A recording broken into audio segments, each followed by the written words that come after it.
When I think back to when I first got into youth ministry, one of the things that really lit me up, the thing that I loved the most out of anything, was just spending time with kids. I would do anything to get out of the office and just be with kids. It was sitting in the office that sucked the life out of me. Now that I'm teaching youth ministry, one of the things we do in our classes all the time is learn how to make our calendars. And we create a whole year-long calendar. And I'm seeing in that a kind of a disturbing trend.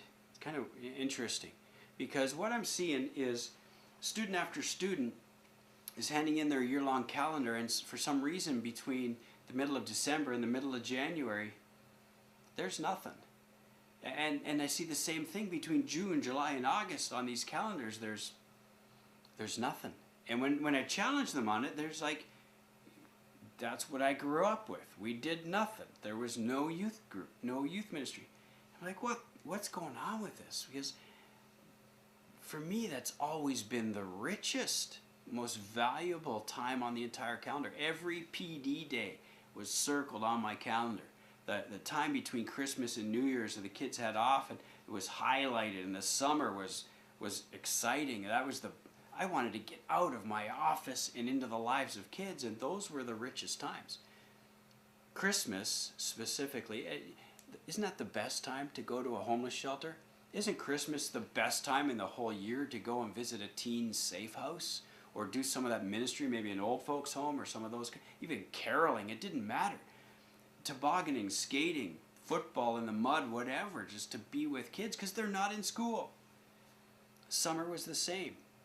I packed the summers full of day trips and one-day missions trips and climbing in mountains, going to the beach, fishing and golfing. It didn't matter. If I was with kids, I was not in the office. That gave me life.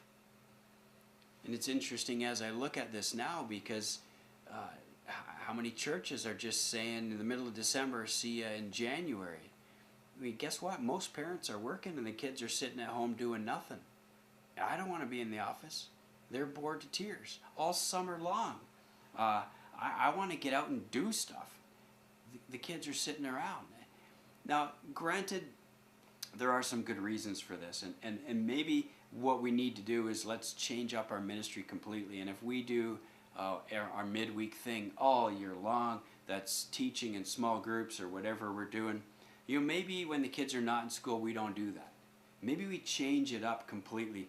But let's fill the calendar with the really heavy time, relational kind of stuff that I long for in ministry. Maybe over Christmas, my reason is I just really want families to be together and do stuff together as families. Well, guess what?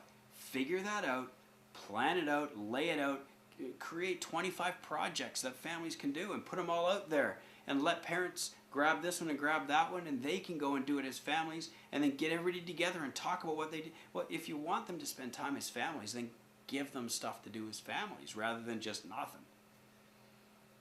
My guess is most of the parents are working anyway, and they're not going to be doing that stuff during the day. That's when I want to get out of the office too. Now, as a dad and as a youth pastor, I can't switch my hats on this because my heart is the same in both. What I think is if I can get my butt out of the office and just be with kids, whether it's intentional ministry stuff or hardcore conversations about life or just playing, it's going to breathe life into me. It's going to make me feel like this is what I got into this to do instead of sitting in the office. Probably most likely this is the stuff that's really going to breathe life into kids because they're valued, people are looking for them, people want to spend time with them, they're getting out of the house and out from in front of the screens and they're actually doing stuff.